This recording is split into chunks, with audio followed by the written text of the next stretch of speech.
오늘 또 이렇게 행복한 안식일 주님의 전에 오신 우리 모든 믿음의 가족 여러분을 환영합니다. 오늘 아침에 비가 오늘 내일 많이 온다는 예보도 있었는데 그래도 조금 오는 둥 마는 둥 해서 다행히 교회 오시는데 큰 어려움은 없으셨던 것 같습니다. 오늘 하나님의 은혜 가운데 또 몸과 마음이 또 회복되는 안식일이 되시기를 바랍니다.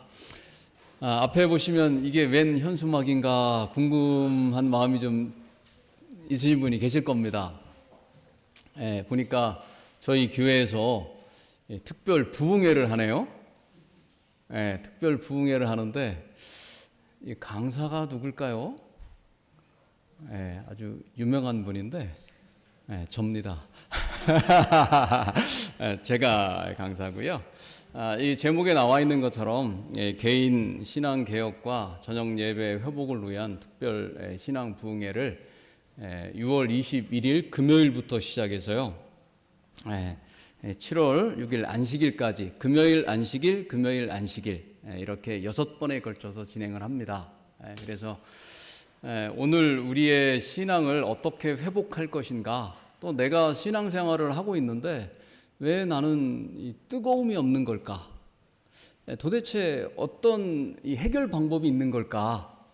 우리가 아마 마음속으로는 내가 정말 더 열심히, 더 열정적으로 그렇게 신앙하고자 하는 그런 마음이 있으실 거예요.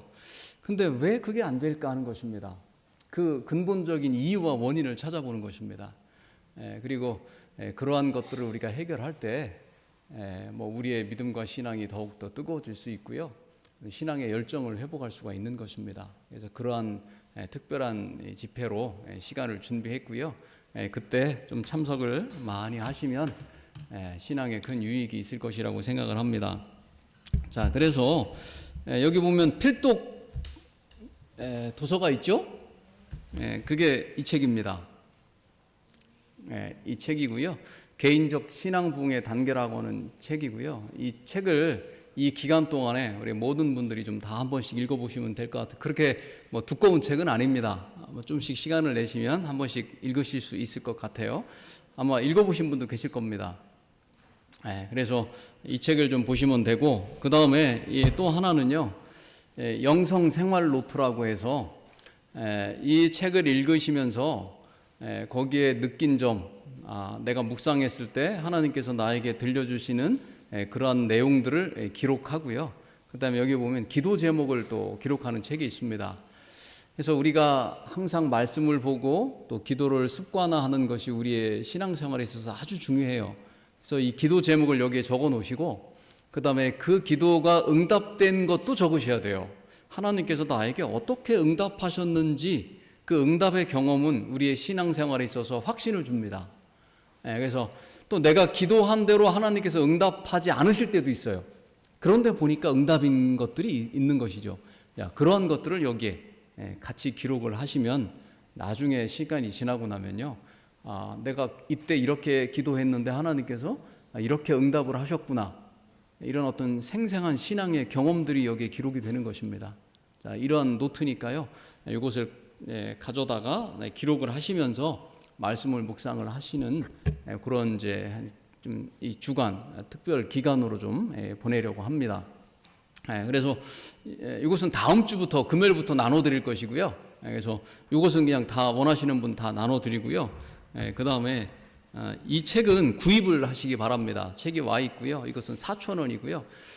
한 권 사서 이 부부가 나눠 갖지 마시고, 나눠 보지 마시고 각자 구입하셔서 밑줄을 좀 그어 가시면서 나에게 정말 어떤 부분이 필요한지, 개선이 필요한지 이런 분들을 좀 꼼꼼하게 보시기 바랍니다. 그래서 이것은 다음 주부터 금요일부터 해가지고요, 뒤에 둘 것이고, 그 다음에 이것은 강기덕 집사님께서 관리를 하실 것이니까요, 강기덕 집사님을 통해서 이 구입을 하시면 되겠습니다.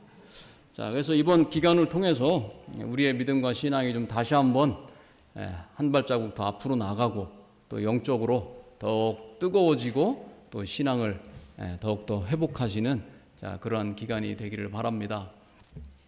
그리고 저희 저녁 예배 사실 참석하시는 숫자가 상당히 적습니다. 도시교회 특징이기도 합니다. 제가 이 서울에서 공부하는 동안에 주변에 대형 교회들이 많아요. 뭐 별내교회 같은 데는 안식일에 출석하는 교인 숫자가 뭐 700명, 800명 이렇게 돼요. 그다음에 태능교회나 이런 데도 보면 또 뭐 한 400명 뭐 이렇게 안식일에 출석을 합니다. 근데 이 큰 교회들도 저녁 시간에 가서 보면, 저녁 예배 때 가보면 뭐 한 40명 앉아 있고 뭐 50명 앉아 있고 그래요. 전체 출석 인원에 비하면 상당히 적은 숫자죠. 이 원인이 여러 가지가 있습니다. 우리의 환경의 원인도 있고요. 그만큼 우리가 또 신앙에 대한 열정이 식었을 수도 있고요. 그 다음에 또 뭐 여러 가지 우리 직업적인 문제들도 있을 수 있고, 또 코로나가 큰 역할을 했어요. 우리 재림신문에서 계속 연재로 다뤘는데, 다른 개신교회도 이 저녁 예배나 예배의 참석률이 떨어졌는데 그 회복이 우리 재림교회가 상당히 늦어요. 다른 어떤 일반 개신교단이나 이런 것보다 늦다고 이렇게 통계가 나와 있어요. 그래서 이런 어떤 문제들을 우리가 빨리 극복을 하고 회복해야 되는 것입니다. 그래서 그러한 문제들도 제가 저녁 예배에 대해서 많이 참석을 하시라고 지금 처음 말씀드리는 것입니다. 그런데 우리의 신앙생활에 있어서 이러한 부분들이 필요하고요. 특별히 금요일 저녁 예배는 아시는 것처럼 안식일이 시작하는 시간이고요. 우리가 그 시간에는 우리의 어떤 이 안식일 시간에 들어간 시간이에요. 그 시간을 우리가 특별히 구별할 필요가 있습니다. 그래서 우리가 그러한 것들을 좀 다시 한번 생각해보는, 그래서 필요한 부분들을 회복하고 또 우리 개인 신앙을 다시 한번 개혁하는 그러한 특별 부흥회니까요. 많이 참석을 하셔서 또 큰 유익을 얻으시게 되기를 바랍니다. 오늘은 그리스도인 최고의 건강식이라고 하는 제목으로 말씀을 준비했습니다. 주제 성경 말씀은 마태복음 4장 4절 말씀입니다. 예수께서 대답하여 이르시되 기록되었으되 사람이 떡으로만 살 것이 아니요 하나님의 입으로부터 나오는 모든 말씀으로 살 것이라 하였느니라 하시니. 사람에게 좋다고 하는 음식들이 많이 있습니다. 그리고 뭐 영양이 아주 풍부하다는 음식들이 있죠. 흔히 우리가 이야기하는 것이 뭐 계란이죠. 계란. 뭐 단백질이 많이 들어 있다고 하죠. 계란 이야기합니다. 그 다음에 이 우유도 뭐 아주 수많은 영양소를 함유하고 있다 이렇게 이야기합니다. 그래서 어릴 때 우유를 뭐 많이 먹어야 된다. 뭐 이런 이야기를 많이 들어보셨을 거예요. 뼈를 튼튼하게 해준다. 뭐 이런 이야기를 하죠. 저도 고등학교 다닐 때 학교에서 우유 급식이 있었습니다. 그 우유 급식은 다 주는 게 아니고요. 돈이 있는 사람만 돈 내고 사 먹어야 됐습니다. 아마 그런 학교 다닐 때 아마 그런 것들을 기억하시는 분들이 계실 거예요. 자, 그 다음에 또 요즘에 좋은 음식이라고 하는 뭐 세계 무슨 10대 뭐 음식이나 뭐 이런 이야기들을 하잖아요. 근데 그 중에 하나가 이제 블루베리라고 하는 것입니다. 심장 질환이나 항산화 성분이 들어있다고 하는 블루베리. 또 하나는 콩입니다. 이것은 아마 병아리 콩 같은데, 콩 중에서도 이 병아리 콩이 이러한 뭐 여러 영양소의 함량이 높다고 하죠. 그 다음에 우리 어린이들이 먹기 싫어하는 브로콜리. 이 브로콜리는요 아주 좋은 음식 가운데 빠지지 않아요. 그래서 저희도 브로콜리는 자주 사 먹습니다. 자, 이러한 뭐 좋은 음식이라고는 뭐 우리의 필요한 영양소를 충분히 공급해 주는 이런 음식이 여러 종류가 있습니다. 또 현대인들은요 쉽게 지치고 힘이 들고 피곤하기 때문에 힘을 공급해 주는 뭐 이런 음료들이 나오죠. 에너지 음료라고 하는 것들이 나옵니다. 여기 보면 뭐 핫식스, 레드불, 뭐 번, 몬스터 뭐 이런 것들이 있어요. 근데 저는 아직 한 번도 안 마셔봤습니다. 마시면 힘이 나는지 뭐 어쩐지 모르겠어요. 근데 저는 아직 힘이 있어가지고 안 먹어봤습니다. 요즘 현대인들은요 이렇게 뭐 힘이 빠지고 에너지가 부족해서 그런지 뭐 이런 음료들을 사 먹어요. 음료뿐만 아니고 이런 것도 나와 있죠. 에너지 바라고 하죠. 뭐 여기에 뭐 단백질 바 뭐 이래가지고 이것을 먹으면 뭐 영양소가 골고루 많이 들어 있어가지고 뭐 힘이 난다 이래가지고 고른 영양소를 다 이렇게 버무려 가지고 맛있게 만들어 놨어요. 에너지 바라고 하는 것들이 시중에 많이 나와 있습니다. 어쨌든 현대인들에게는 이런 것들이 필요한가 봅니다. 그만큼 아마 힘들고 지친 생활을 하는 것 같아요. 우리 그리스도인들도 여전히 오늘 이 시대를 살아가고 있는 우리 그리스도인들도 현대인이죠. 그럼 마찬가지로 우리도 힘들고 피곤하고 아마 지쳐 있을 거예요. 자, 그리고 더해서 우리는 신앙생활을 합니다. 영적인 생활을 하죠. 자, 그러면 이러한 어떤 영적 생활에 있어서 일반적으로 우리의 어떤 몸의 건강을 위해서도 많은 것들이 필요한데, 영양소가 필요한데, 그렇다고 하면 그것뿐만 아니고 오늘 신앙생활을 하는 우리 그리스도인에게 있어서 정말 필요한 영적 건강을 위해서 필요한 것은 무엇인가? 우리 어떤 영적 건강에 영양소를 공급해 주는 것은 무엇인가? 그것을 오늘 찾아보려고 합니다. 우리가 이 신앙생활 하면서 나는 왜 이렇게 영적으로 막 에너지가 넘치고 막 힘이 넘쳐야 되는데 왜 나는 이럴까? 왜 나는 이렇게 힘이 없지? 영양소가 부족한 거예요. 영적인 영양소가 부족한 것입니다. 그럼 우리가 그것을 먹어야 되겠죠. 섭취를 해야 됩니다. 무엇을 통해서 우리가 그것을 얻을 수 있는지 살펴보려고 하는 것입니다. 자, 시편 119편 103절입니다. 주의 말씀의 맛이 내게 어찌 그리 단지요 내 입에 꿀보다 다니이다. 이게 꿀이죠.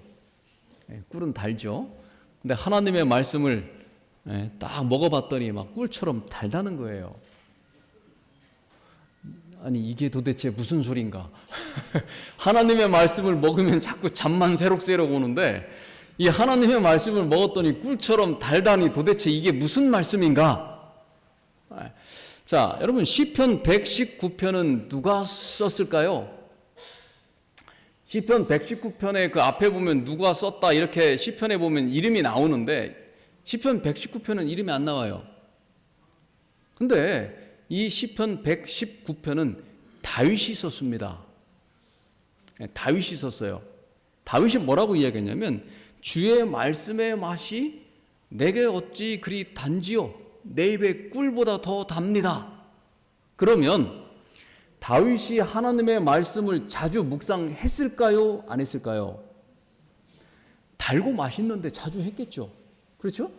여러분도 달고 맛있으면 자주 먹고 싶잖아요. 그렇죠? 그러니까 이 다윗이 하나님의 말씀을 묵상해봤더니 그 말씀이 정말 단 거예요.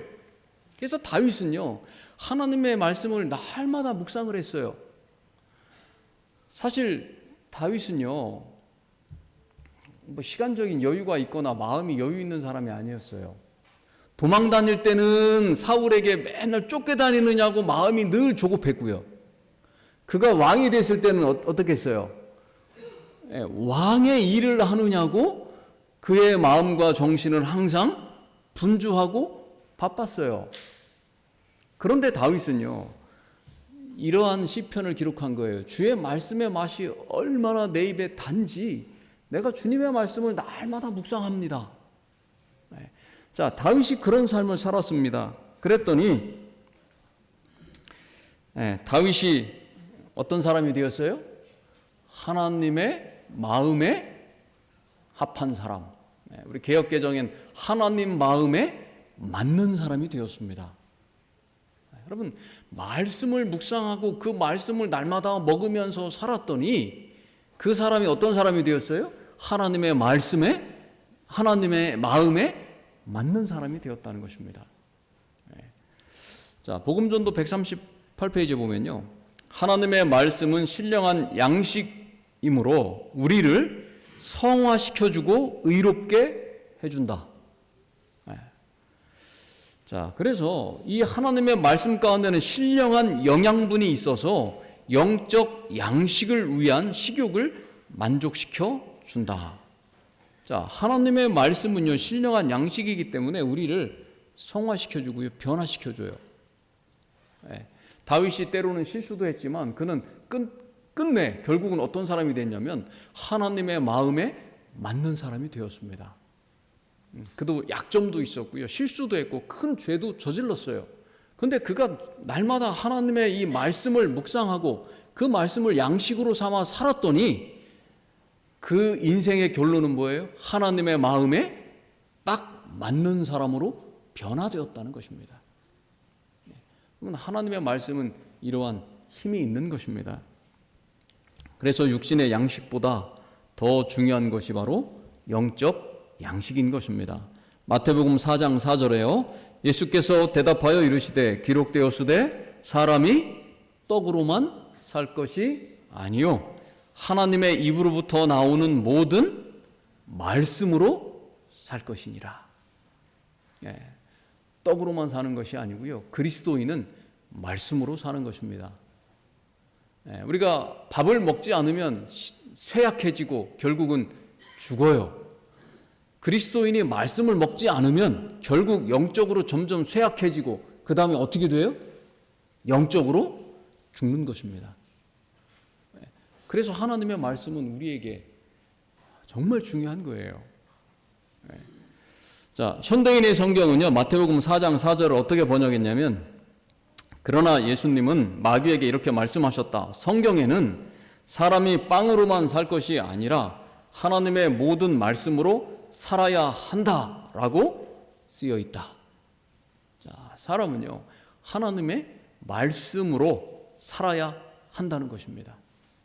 그래야지만 우리가 영적으로 쇠약해지지 않는 것입니다. 그래서 영적 성장에 있어서 가장 중요한 기초가 되는 것은 뭐냐면 하나님의 말씀이에요.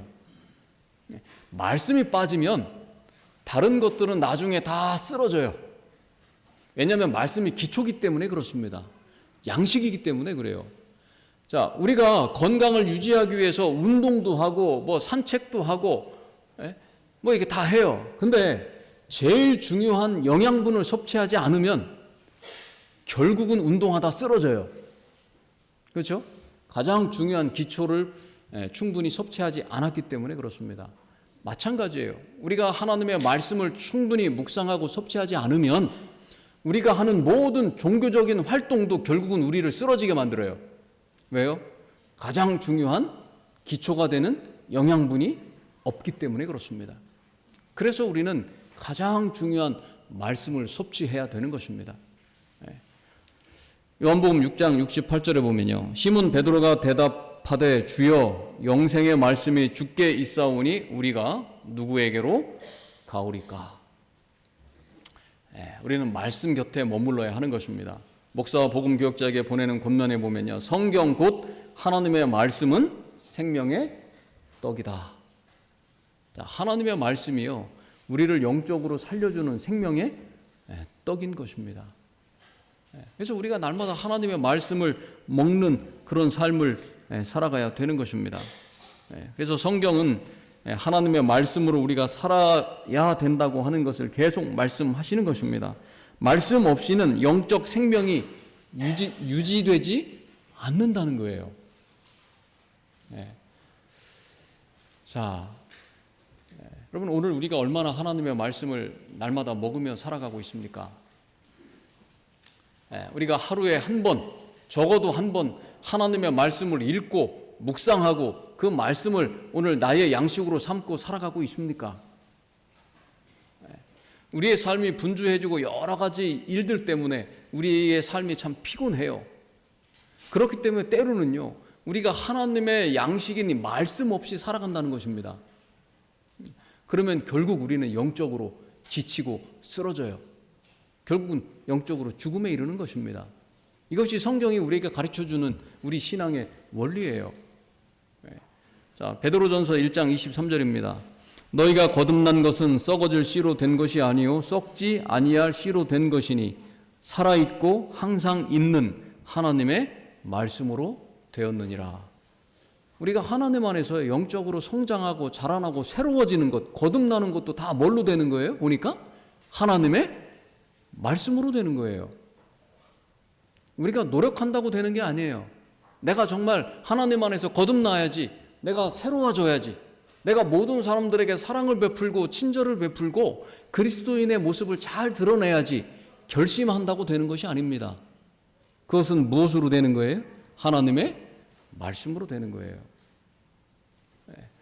여러분, 어쩌면 우리가 이 중요한 것을 놓치고 살고 있는지 모릅니다. 이것을 놓치면 우리의 신앙의 가장 중요한 기초가 무너지는 것입니다. 그래서 그리스도를 높임 261페이지에 보면요, 하나님의 말씀은 생명의 떡이다. 이 말씀을 먹고 깨달은 자들은 자신들의 행동 하나하나를 어디에 맞춰요? 말씀에 맞추고 자신들의 품성의 특징들을 어디에 맞춰요? 또 말씀에 맞추는 것입니다. 그렇게 함으로써 하나님의 강건하심 속에서 우리도 강건하게 자라는 거예요. 이것이 거듭나는 원리예요.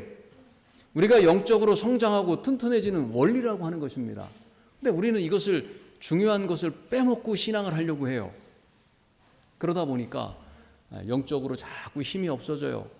영적으로 자꾸 쓰러져요. 또 신앙 안에서 우리가 성장하고 자라가야 되고 변화돼야 되는데 변화를 이루지 못해요. 가장 중요한 것을 우리가 놓치고 있기 때문에 그렇다는 것입니다. 우리가 하나님의 말씀을 날마다 묵상하시고 그 말씀을 영적인 양식으로 삼고 늘 말씀 가운데 살아가시게 되기를 간절히 바랍니다. 이 말씀은요, 우리가 낙심될 때 힘을 북돋아 주는 것도 역시 하나님의 말씀이에요. 때로 우리가 지치잖아요. 낙심되잖아요. 정말 깊은 실망 가운데 빠질 때가 있어요. 그때도 우리에게 다시 힘을 주는 것은, 용기를 내고 다시 일어서게 하는 것은 하나님의 말씀이에요. 그래서 우리는 말씀 앞으로 돌아가야 되는 것입니다. 누가복음 24장 7절부터 9절입니다. 이르시기를 인자가 죄인의 손에 넘겨져 십자가에 못 박히고 제3일에 다시 살아나야 하리라 하셨느니라 한데 그들이 예수의 말씀을 기억하고 무덤에서 돌아가 이 모든 것을 11사도와 다른 모든 이에게 알리니. 자, 이 사복음서 가운데 제자들에게 있어서 가장 낙심되는 순간이 언제였냐면요, 예수님께서 돌아가신 것도 큰 낙심이었어요. 그런데 더 큰 그들의 어떤 그 마음 가운데 충격을 준 건 뭐냐면요, 예수님의 시체가 없어진 거예요. 예수님의 시체가 없어졌어요. 무덤에 가봤더니 예수님의 시체가 없어진 거예요. 이것은 뭐냐면요, 그들이 지금까지 믿어왔고 섬겨왔던 예수님이라고 하는 그분의 실체가 없어진 거예요. 이 누가 훔쳐갔는지 예수님의 시신을 찾을 수가 없는 것입니다. 큰 낙심과 암담한 가운데 있고요. 잘못하면 제자들이 예수님의 시체를 빼돌렸다고 하는 의심을 받을 수도 있어요. 뭐 부활한다고 하더니 예수님 부활을 안 하시고 어디 가셨냐? 나중에 이제 이런 소리를 들을 수도 있으니까 시체를 빼돌리고 나서 예수님 부활하셨다 이렇게 속였다고 하는 의심을 받을 수도 있다고 그들이 생각을 한 거예요. 그래서 예수님의 시신이 없어진 것은 정말 엄청난 사건이고 큰 충격적인 일이에요. 왜 그랬냐면요, 그들이 예수님의 말씀을 믿지 않아서 그래요. 자, 예수님께서는 뭐라고 말씀하셨어요? 내가 죽은 지 3일 만에 다시 살아나리라 말씀하셨어요. 근데 제자들은 그 예수님의 말씀에 대한 확신이 없었습니다. 누가복음 24장 11절과 12절에 보면요, 사도들은 그들의 말이 허탄한 듯이 들려 믿지 아니하나 베드로는 일어나 무덤에 달려가서 구부려 들여다보니 세마포만 보이는지라 그 된 일을 놀랍게 여기며 집으로 돌아가니라. 보니까요, 예수님께서 부활하셨다, 무덤에 계시지 않다라고 말을 하니까 그 말이 허탄한 말처럼, 말하자면 말도 안 되는 소리처럼 들었다는 거예요. 그러니 예수님의 시체가 없어진 거라고 생각한 거죠. 만약에 그들이 예수님의 말씀을 믿었다면 아, 예수님께서 부활하셨구나 이렇게 생각했을 거예요. 그러면 그들은 정말 기쁨 가운데에 용기를 얻었을 거예요. 그런데 그들은 예수님의 말씀을 믿지 않았습니다. 그래서 두려움 가운데 빠진 것입니다. 자, 그때 두 제자가 이제 엠마오로 걸어가죠. 누가복음 24장 13절 가운데 보면 예수님의 무덤에서 시신이 없어진 것을 알고 뭐 그것 때문에 낙심하고 혹은 두려워하고 그랬던 그 제자들 가운데서 또 예수님이 뭐 부활하셨다는 기별도 들리고 뭐 이런 상황 가운데서 두 제자가 이제 엠마오라 가는 곳으로 걸어가고 있습니다. 그때 그 중에 한 사람이 합류하는데 그게 바로 예수님이죠. 그래서 무슨 일이냐 이렇게 물었더니 그 제자들이 이야기해요. 누가복음 24장 18절에요. 그 한 사람인 글로바가 하는 자가 대답하여 이르되 당신이 예루살렘에 체류하면서도 요즘 거기서 된 일을 혼자만 알지 못하느냐. 지금 예루살렘에 예수님이 십자가에 처형이 되고 그분이 무덤에 들어가셨는데 보니까 예수님이 없어졌다. 이런 일이 일어났는데 도대체 어떻게 된 건지 아무도 모른다. 이 일을 너만 모르느냐 이렇게 이야기합니다. 근데 실상은요, 두 제자가 모른 것이죠. 예수님이 부활하신 걸 모른 거예요. 그래서 예수님께서 그들에게 오셔서 그들에게 성경에 대해서 다시 가르쳐 주십니다. 누가복음 24장 27절에요. 이에 모세와 모든 선지자의 글로 시작하여 모든 성경에 쓴 바 자기에 관한 것을 자세히 설명하시니라. 그래서 예수님께서요, 말씀을 펼쳐놓고 모세가 기록한 예수님에 대한 것들을 설명해 줍니다. 성경에 봐라. 인자가 고난을 받고 죽은 지 사흘 만에 부활할 것이다. 이렇게 성경에 기록되어 있지 않느냐? 너희가 왜 믿음이 없느냐? 왜 말씀을 믿지 않느냐? 이렇게 가르쳐 주셔요. 그런 다음에 제자들이요, 예수님이 그들을 떠나신 다음에 제자들이 뭐라고 이야기해요? 예수님께서 성경 말씀을 우리에게 가르쳐 주실 때에, 성경에 있는 그 말씀을 우리에게 다시 한번 가르쳐 주실 때에 우리가 그 말씀을 깨닫고 마음이 뜨거워지지 않았느냐? 그렇게 얘기하는 거예요. 그리고 이 두 제자가요, 다시 돌아서서 예루살렘을 향해서 달려가요. 예수님께서 부활하셨다. 성경의 말씀대로 예수님께서 다시 살아나셨다. 그 기별을 전하기 위해서 달려가는 것입니다. 낙심과 실망과 절망 가운데 있을 때요, 말씀은요, 우리가 그 말씀을 통해서 새로운 힘과 용기를 얻을 수 있고요, 하나님의 말씀을 우리가 잘 이해할 때 그 말씀을 통해서 우리에게 주시는 그러한 힘을 얻을 수 있어요.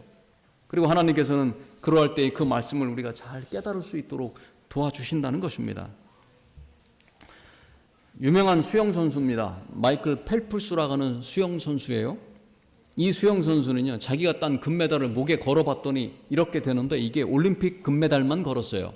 올림픽 금메달만 23개를 땄습니다. 올림픽 나가서 금메달 하나 따는 것도 어려워요. 근데 이 선수는요, 올림픽에 가서 금메달을 23개를 땄어요. 올림픽은 4년에 한 번씩 합니다. 4번 나가도 16년이 걸려요. 4번 계속 참가를 하려면 그러면은 이 선수가 올림픽에 4번 나갔다고 생각하면 한 번 나갈 때마다 몇 개를 따야지 23개예요? 한 6개씩 따야 돼요, 한 번에. 그래야 6, 4, 24 나오잖아요. 이 선수는 올림픽에 나가면 금메달을 보통 6개씩 따는 선수예요. 누구는 동메달 하나 따기도 어려운데요.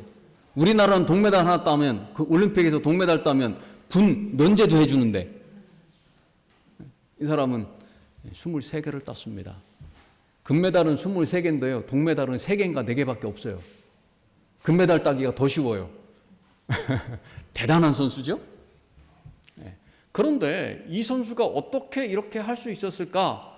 이 힘이 도대체 어디서 나오고 이 에너지가 어디서 나오는 걸까?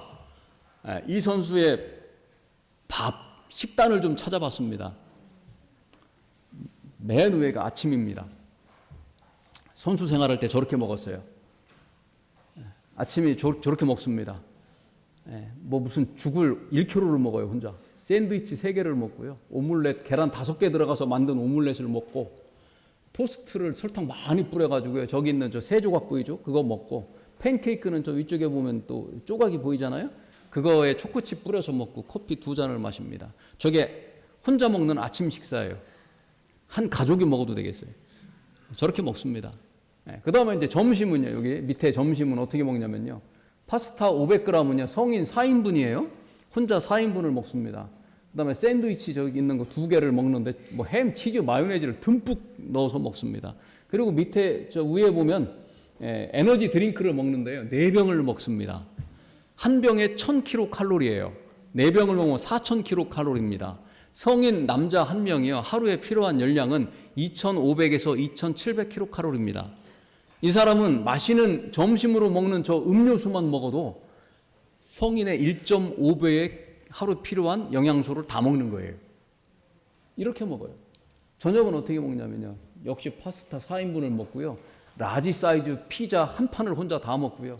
에너지 드링크 4병을 또 먹습니다. 이 사람은 하루에 성인은 보통 남자가 한 2500kcal면 되는데 이 사람은요 혼자 하루에 12000kcal의 영양소로 음식을 먹습니다. 이렇게 운동해가지고 금메달을 그렇게 땄어요. 그만큼 에너지가 필요한 거죠. 네.